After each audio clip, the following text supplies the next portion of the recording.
Нийгмийн аюулаас хамгаалах яамны сайдын 1976 оны 633 тоот тушаалаар бүгд найрамдах Монгол ард улс, зөвлөлт социалист бүгд найрамдах холбоот улсын хил залгай аймагуудын нийгмийн аюулаас хамгаалах хэлтэст хөлийн асуудал эрхэлсэн урлагчийн оронтойг бий болгож, Баян Үлгийн аймгийн 1-р комендатурын даргаар ажиллаж байсан Дэд Хурандаа Ноёныгийн огшоог 1976 оны 12-р сарын 22-ны өдрийн 1153 тоот тушаалаар Улаангомд суух хөлийн төлөөлөгчөөр томилон түүнд Баян Үлгий, Уус, Завхан, Хөвсгөлийн хөлийн асуудлыг хариуцуулах болсноор хөлийн цэргийн дэг 245 дугаар анги үүсгэн байгуулагдсан.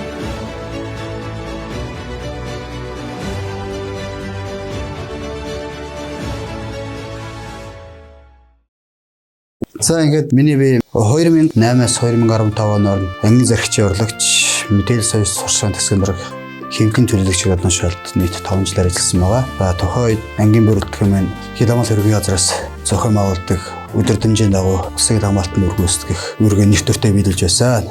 Тэгэхээр энэ үйл ажиллагааг зохион байгуулахад бол тухайн хэргийн газраас бол биднэрт заавар мэдээлэл соёл сурчлагын ажлыг зохион байгуулах заавар ирдэг байсан. Энэ зааврын дагуу үйл ажиллагаа явуулдаг байлаа. Ер нь манай албаны гол зорилго нь бол бие бүрэлдэхүүнд соёл олон нийтийн ажлыг зохион байгуулах, удирдлагаас гарч ирж байгаа удирдлага тушаал шийдвэр, хууль дүрмийг бол бие бүрэлдэхүүнд хүргэх, тайлбарлан таниулах, угуулгын сурталчлах, мань бие бүрэлдэхүүний сэтгэл зүйн бэлтгэлийг хангуулах, улсын ил хамгаалтанд үүрэг гүйцэтгэхэд сэтгэл зүйн бэлтгэлийн бүрэн хангуулсан юм дайчин бэлтгэх талаар бид бол үйл ажиллагаагаа чиглүүлэн явуулж байлаа. Тэгээд мэдээж үйл ажиллагаа ангийн төв дээр болон хэдийн застав, сэргэлдээ аймагуудад очиж үйл ажиллагаа явуулдаг байсан. Энэ болохоор цэрэг татлах үеэр бид нар юу яадаг, тухайн аймагт очиж Хиламал албан үйл ажиллагаанд ангийнхаа үйл ажиллагааг сурталчлан, тайлбарлан таниулж, тэгээд цэргийн албан агчдыг сонгон шалгуулж явахад бас мэргэжлийн сэтгэл зүйчээр хангаж ажилладаг байсан. Хэдийн заставуудын хувьд болохоор ерөнхийдөө өдөрт нэг удаа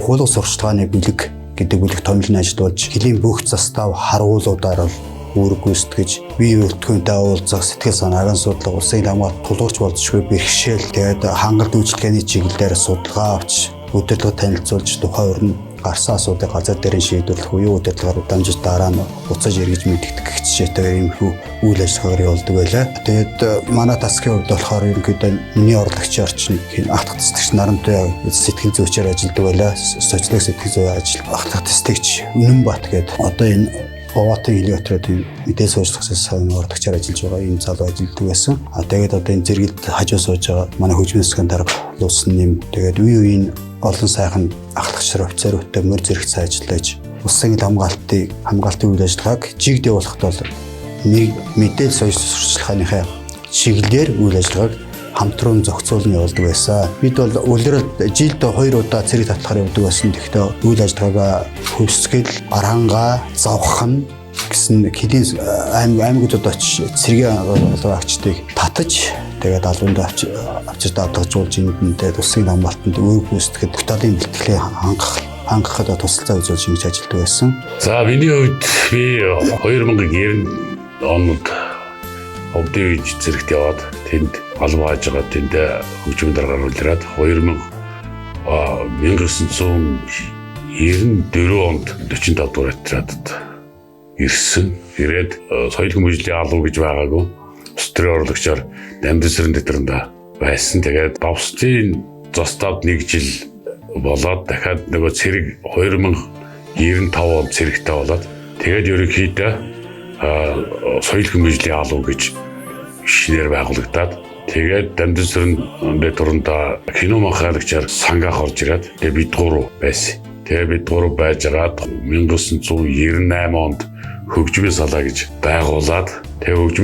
байгуулад тэгээд дараагаар нь гонсох хөшөөж орж ирсэн. За тэгээд 1998 онд хөгжмийн салаатай болоод өргөжөөд сэтгэл зүйч, арга зүйч гээд орон тоонууд нэмэгдээд тэгээд ахлах офицер гэж нэмэгдээд буян жаргал ахлагч байсан, даш цэрэн гээд байсан, уран чимэгээ соёлын арга зүйч гэж байсан. Тэгээд кино механикчтай болоод зураачтай болоод намсраагээ зураач бас сийлвэрчтэй нэг мэгвэр жавгаад сийлвэрчтэй болоод бүр өргөжөөд тэгээд тэр үед чинь гонсуг гээд ошуучийн дараа гэрэл цог дэслэгч орж ирээд тэгээд чимэд дорж ошууж болоод холбооноос манай албанд ороод тэгээд өргөжөөд одоо тэр соёлын төвийн дарга гэдэг оронтой гарч ирээд соёлын төвийн арга зүйч гэдэг нь болоод их солигцоо Исхаг соёл хүмүүжлийн алба байж яснаа ёс суртахуун сэтгэл зүй алба гэж өөрчлөгдөд. Тэгээд дараа нь утхан мөнх эрдэн жаргал гэж байсан. Одоо тэрнээс жоош би чинь 2020 2005 он хүртэл байсан. Тэгээд тэрнээс жоош яг тэгээд сэтгэл зүйч, зураач, тэгээд ахлах офицер нь гэрэлцэг байсан. Дарга нь утхан мөнх байсан. Соёлын төвийн дарга эрдэн жаргал, хөгжмийн дарга нь би, тэгээд хөгжмийн аймаг хөгжтөй 2005 он хүртэл байлаа. Тэгэхээр 2011 он хууль зүйн дотоод хэргийн яамны харьяа байгууллагуудын дунд урлагийн наадам болсон. Тэгээ урлагийн наадам болоход манайхаас чинь Монгол Улсын соёлын тэргийн ажилтны Сэвэн жимдэр дэглүүлсэн наарич биелэгдэх бүжиг амтлах маань очиж бүсэд төрүүлээд тэгээд Улаанбаатар хотод урилгаар очиод хотод очиж нөгөө шалгуултанд юу яагаад оролцоод төрүүлсэн. Нөгөө гэлэн зэрэг урлагийн наадам төрүүлсэн шүү дээ. Алтан медаль аваад тэр ирсэн байгаа. Тэгээд тухайн үеийн дарга нарын хувьд болохоор юудасаа утхан мөнх гэдэг дэдурандаа тасгийн даргаар нь тэгээд албан тушаалтан гуйтайгаар хамтарч ажиллаж байна. Бид нар чи яг үү тэгээд би чинь 8 оноос аваад тэгээд бид нар чинь хэдийн 8 оноос 13 оны хооронд болохоор нийт Улаангомд болохоор Улаангомд ойр театр 5 удаагийн тоглолт зохион байгуулсан байдаг. Ангийн түүх 40 жилийн ойгоороо бид нар бас мөн 2016 онд томоохон концерт бас улс ангийн хэмжээнд тавиад хэлийн сумдуудараас тоглолт хийсэн. Тийм бүрэн бүрэлдэхүүнээр явсан байгаа. Тэгээд ийм гой үйл ажиллагааг явуулж ирсэн. Тэр үе чинь би 16 онд чи байсан тийм ээ. Тэгээд би 11 онд төвд орсон. Тэгээд тоглолтын урилгаар бид нар оролцож байсан. Тийм үйл ажиллагаанд оролцож байлаа. Тэгээд яг тухайн үеийн үйл ажиллагаа болохоор үнэхээр бас их цэгцтэй хүмүүс нь нэлээд тийм юута сэтгэлээрээ их ажилтдаг байж манай хүмүүсэд маш сэтгэл өрдөөсөө өөрийнхөө хийж яа гэсэн юугаа зорилгоо биелүүлэх гэж дээр нь үдээс хамгийн гол нүхийн хандлагатай чин сайхан хандлагаараа хандаж хийж ирсэн. Бид нар чинь тухайн нэг 40 жилийнхаа ангийнхаа 40 жилийн өөр чинь урд балаадахтаа тусгай тийм хотхон байгуулж тэндээ үйл ажиллагаа зохион байгуулдаг байсан.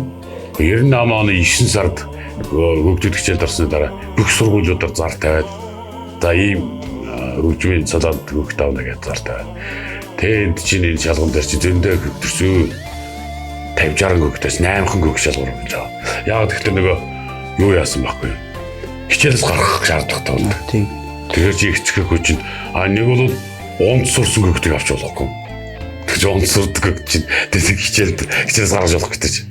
Тэгээ зандаа ихэцхэн зөвшөөрсөн, өөрөө зөвшөөрсөн нөхцөлд тэгээд авсан 8 хөгт аваад тэгээд энэ цагаан байшин дотор гэж тэр одоо сангийн өрөөнд заалны өвтлөө сангийн өрөөнд эхэлж 8 хөгт аваад тэгээд тэндээс эхлээд тэндээсээ ингээд хөтлийн тэр нэг заалны нөгөө талын өрөөнд ороод сүйдээ тэр сүйдний гомингийн юу байсан тэр жижиг гэнээр тэнд ороод тэгээд энэ цагаан байшингийг дахиад 99 онд энийг юу яагаад засвар хийгээд бүгднгийн юу яагаад дөнгөж 99 онд худалдаж авсан. Эсчээрээс худалдаж авсан гут нь тэгээд 4 машин 30 машин Баатар зэрэг хэ машин 4 машин сангас дээрээс ачаад тэгээд юу яагаад тэгээд энэ доторхын чохоодоод бараад удаад шалмал бүгднгийн янзлаад цэвэрлээд дуусаад ороод за нэг 2 сар бол 3 сар болсны дараа эмнэлэгт тулаалгаад эмнэлэг одоо тэр хөгжмийн дээрээ байсан гэх. Тэгээд эмнэлгийг шоруулаад бид нар тэр одоо тэр байгаа өрөөнд ороод одоо тэр чигтэй байл та. Тэгээд одоо манай одоо яг өдөө хүртэл 100 гаруй хөгт сурсан байлаа. Яг тэгж. Одоо тэд нэр одоо 10 хэдэн соёлын тэргүүн ажилтан болцсон. Тэгээд одоо анги орлогч одоо тэгээд офицер болсон бас 10 хэдэн хөгтэй л. Тэгээд харуулын дарга маргааны тэрийг цэргээр явсан яваад урлагаар явсан соёлын их сургууль мэрэгжлийн урлагийн байгууллагад ажиллаад зарим нь дуучин зарим нь хөгжимчин. Тэгээд одоо Баян Монгол жуулга, Сүлж жуулга, ардын дуучин жуулга, хилийн цэргийн дуучин жуулга муулга гэдэг урлагаар явсан. Тэгээд дэрчтэй урлагаар яваад цэрэгээр явсан ангидаа ажиллаад тэгээ шилжээд одоо энэ хилийн зэрэг бид нар офицер болдог нь болоод тэгээд одоо сайн явж байгаа манай гэдэн шамжир чи сайн явах бас баяртай байгаа. Тэгээд сая ихтэл одоо хоёр шав тоглолтог игээд урамтай явж явах жишээтэй. Намайг тэтгэж тарах чинь даргаар нь ахлах хөвчрэж алах хөвцөр шин тэгэл Нарандуяа Үнэнбат байсан. Нарандуяа Үнэнбат. Тий. Хөрхмөл. Миндойр чинь манай хөгжим юу вэ? Миндойр шиг хөгжим тасгал. Хөгжимч байсан. Хөгжимч байсан. Тэгээ намаа гараад хөгжмийн намааг чинь гарахад самбуу хөгжмийн дарга болоод тэгээ самбуугийн дараа Миндойр болоод Миндойрын дараа Төмөрх болсон юм шүү. Тий, одоо Төмөрх болсон юм чинь. Тэгээд одоо манай алуучин одоо тэгээд хөгжөөл байна одоо. Тэгээд ихэнх нь бас хос мэргэжилтэй бүгд байрлагч нь засваргийн. Тий, одоо чинь мужаа сэлвэрч бол сэлвэрч зурн тэгээд тэгээд Орос чичирдэг яа ли? Орос чичир штэ. Тэс 11 онд штэ. Тэр чинь нөгөө баруун хилийн зэргийн урлагийн их наадамд юунд очиад төрүүлээсээ тэр баялгээд.